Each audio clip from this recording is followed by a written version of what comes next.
Good morning. ఈరోజు మా ఇంట్లో గోంగూర చట్నీ చేస్తున్నాను.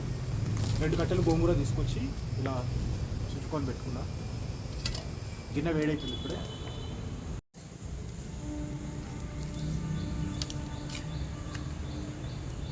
ఆయిల్ యాడ్ చేస్తున్నాను. ఇప్పుడు కట్టెల పొయ్యి మీద చేస్తున్నాను. ఇది ఇలా మినపప్పు యాడ్ చేస్తున్నాను.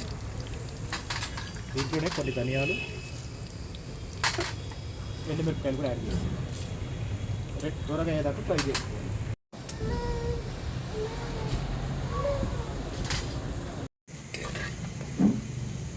ఇలా దూరంగా ఫ్రై అయ్యాక తీసి సపరేట్గా సైడ్ పెట్టుకున్నాం. గోంగూర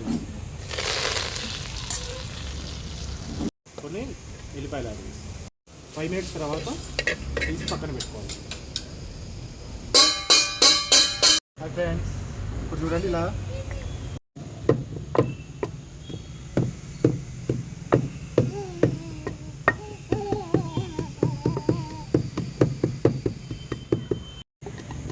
ఇలా మెత్తగా దంచుకోవాలి. యాడ్ చేస్తాం.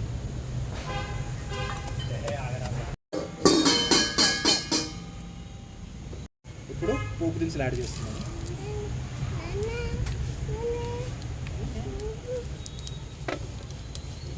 ఎండుమిరపకాయలు యాడ్ చేస్తున్నాను. దంచి పెట్టుకున్న ఎల్లిపాయలు యాడ్ చేస్తాను. కొంచెం కరివేపాకు యాడ్ చేస్తాను. హాఫ్ అన్ అవర్ పట్టిందండి ఇది మెత్తగా రుబ్బుకోవడానికి. ఇప్పుడు ఇది తీసి ఇందాక మనం పోపు గింజలు వేసుకున్నదో దాంట్లో మిక్స్ చేసుకోవాలి. గోంగూర chutney is ready to serve.